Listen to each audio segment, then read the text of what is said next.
This problem has us find the largest weight of barrel that the crane can hold before it's going to start to tip. So we are trying to find what I am going to call W max before tip. And we are given the information that the crane and driver together are going to have a total weight of 2,500. So I'll call that the weight of the crane is 2,500 pounds with a center of gravity at G. So we're trying to find what weight of barrel is going to cause the crane to just tip. We are going to be dealing with static equilibrium, so it's not going to be actively tipping. We're investigating what happens just at the verge of tipping. And we're going to look into this in more detail when we look at impending motion later in the course. And also when talking about the center of mass or the center of gravity, that too we'll see in more detail at the end of the course. But until then, we can treat this as just the given information for the problem, and we're just being told where the center of gravity is. So we want to look at a free body diagram for this problem. So it's going to be a pretty simplified drawing. I don't need to recreate the entirety of the crane here. So I'm going to model from A to B what's happening. I'm going to have my center of gravity somewhere up here. So as long as I have the points and the dimensions in the right places, that's what's going to matter here. I don't need to faithfully recreate everything that's happening in this system. As far as the structure of the crane, when I'm looking at this in an external view. And we're going to see that the crane comes up here to this point C, and then we have this long boom arm coming up. And I'm going to cut through this rope, so I'm going to be able to see the tension in the rope, which I know is going to be W, I'll just call it W, the weight of the drum. Right, so let me put some more dimensions on here so we can start to put together the rest of this free body diagram, see what's happening. We're going to see that this is 15 feet. Notice I'm just combining the distance, the 3 foot and the 15 foot, or the 3 foot and the 12 foot. That point D externally is not actually going to matter in this problem, as we're going to see. When we look at frames and machines a little bit later in this unit, then if we're interested in what the force in that member DE is, it would become important. But we're just looking at that external picture right now. So we have this point G up here where our center of gravity is, or our center of mass, and that's going to be 2.2 feet. And then we have this dimension here, which is 1.4 feet. And that's going from G to that vertical that passes through point C. So that's the point C up there. And then this dimension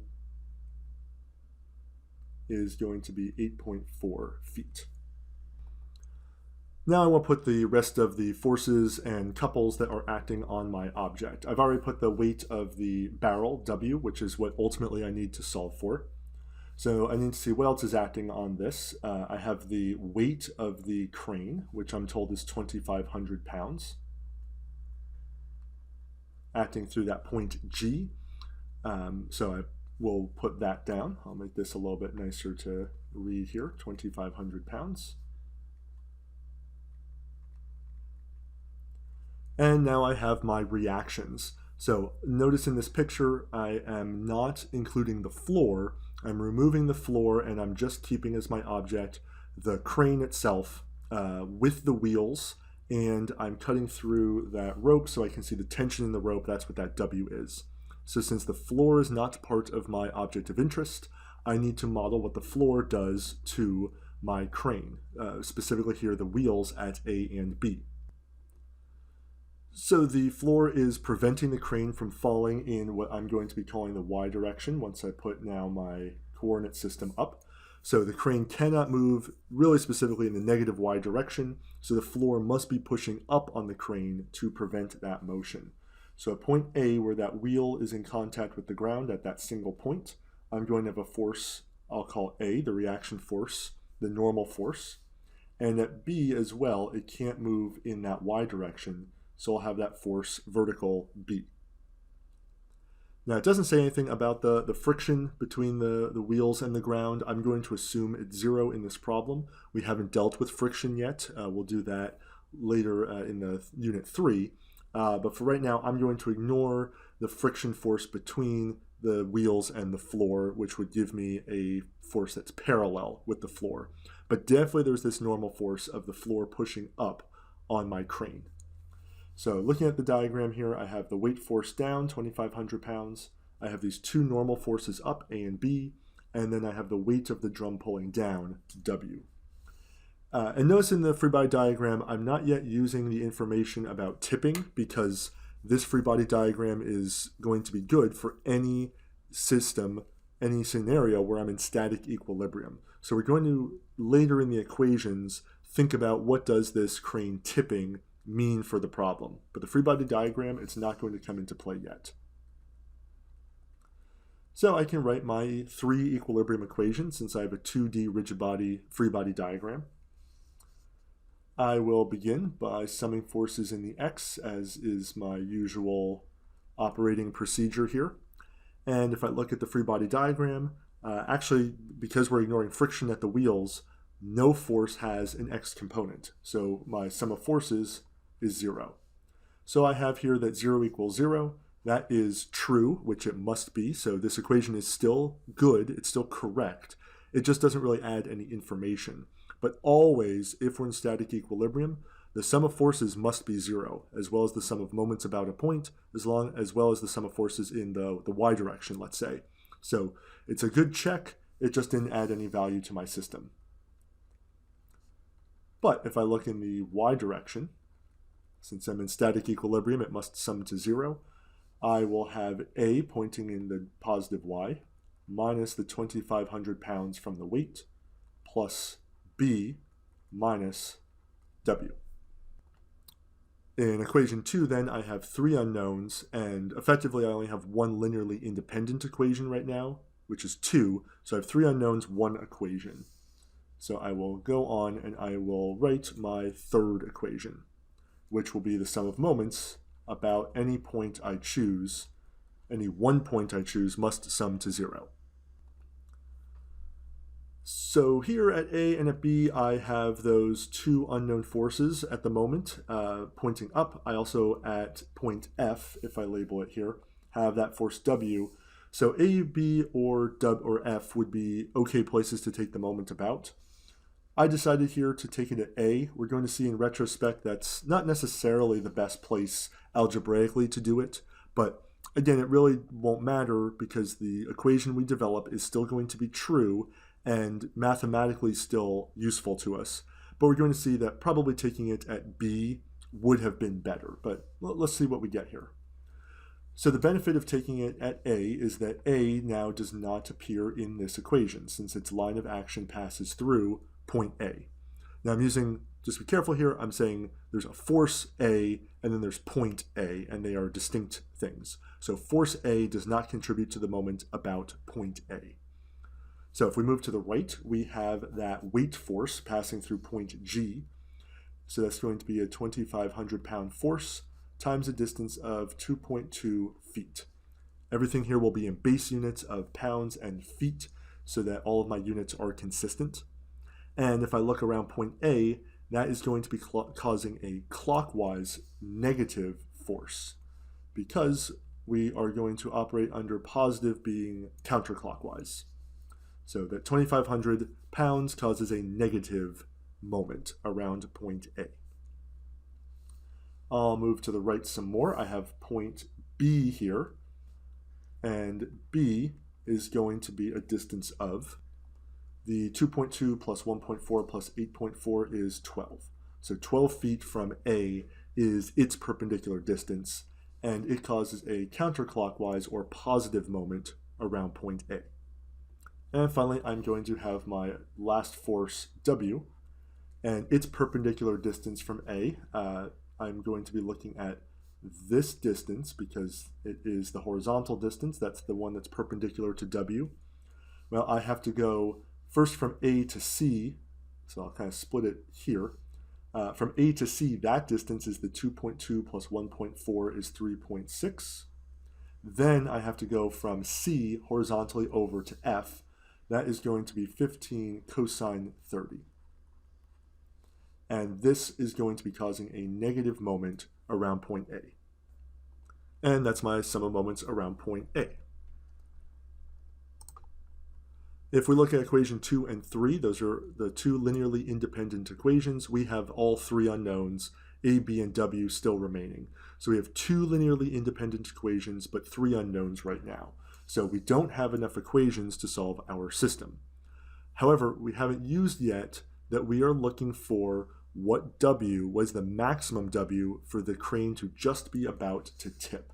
So this is actually going to be a fourth equation that we can add, is now enforcing this on the verge of tipping scenario. So now we have to think, what's going to happen as we load up W? What is going to happen in our system? So W gets larger and larger and larger. What's going to happen is that force at A, the contact force between the wheel at A and the ground, is going to start to get less and less until we load up W so much that the crane is going to want to tip in a clockwise direction around, basically around point B. So what would happen when the crane is going to tip? There's two things that could happen if it's about to tip, is it's going to just start to lift off of the back wheel and then it would rotate clockwise. The crane would also tip if it would just start to lift off the front wheel at B and want to tip in a counterclockwise direction. Both of those would be the crane just about to tip when the wheel is just going to lose contact with the ground. In this scenario, though, if we imagine loading up W, as long as W is positive and that barrel has its weight force pulling down, there's no way it's going to tip backwards. It's certainly going to tip forwards. So we can enforce this condition 4, that if we want to know what happens when it's just about to tip forward, A is just going to be 0. So if A is positive, that means that the floor is still supporting the wheel at A, but when A is 0, that contact force just goes to 0, so it's just about to start tipping forward. If we put any more weight W on, it would actively be tipping forward. With any of these tipping or impending motion problems we're going to see, we are looking at something being on the verge of moving or rotating because we are still under the premise of static equilibrium. If it is actively tipping, it's a dynamics problem, and that's for another course. So this equation 4, because we are studying this when it's just about to tip forward, we can say that A is 0 specifically when it's about to tip. Now if we look at equations 2, 3, 4, we have three linearly independent equations for our three unknowns, and we can go on to our solve step. If we do so, if we apply equation 4, which we're enforcing that A is equal to 0 here, into equations 2 and 3, so this is where if we look at the equation 3, my choice to take the moment at A actually wasn't as helpful because A was 0 anyway. I would have, in retrospect, been better off taking the moment at B, in that I would have eliminated B from the equation, and knowing that A was going to be 0, W would have been my only remaining unknown. So that's why, again, in retrospect, taking the moment at A was not the best choice, but it still works. We'll still get our answer. Because between equations 2 and 3 now, we know that A is 0. So I have a B and a W in 2 and a B and W in 3. So I have to solve them simultaneously. And out I get that W, when A is 0, meaning we're at the verge of tipping, W comes out to be 7,730 pounds. And I do solve for B. It doesn't ask us to, but B comes out to 10,200 pounds. So the important one is, what's the weight that causes this system to just tip? It's 7,730 pounds. And what happens if W is less than 7,730? If we were to try it out, put it into our equations, ignore equation 4. But if we put in a lesser W, we would find that A is some positive number. The floor would be pushing up on the wheel at A. If we were to put in a W greater than 7,730, and we were assuming static equilibrium, we would actually come up with an A that was negative. A normal force cannot be negative. A normal force can never pull on something, it can only push. So if we went through this and came up with a negative A, that would tell us that the system cannot be in static equilibrium. because in order for it to maintain static equilibrium, the floor would have to be pulling down on the wheel at A, which it's incapable of doing.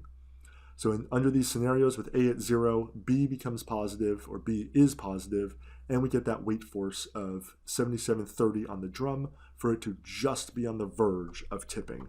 And ultimately, that's what we were trying to find here. So the big takeaway here is for a point in contact with the ground, like we have at A, the wheel we are saying has 1 point in contact with the ground. When something's about to tip, that contact force between the point and the ground is going to drop to 0. When we get into the impending motion problems in the next unit, we're going to see that we can have points in contact with the ground, but also surfaces in contact with the ground. And the situation will be a little bit different when it's a point like this versus when it's a surface.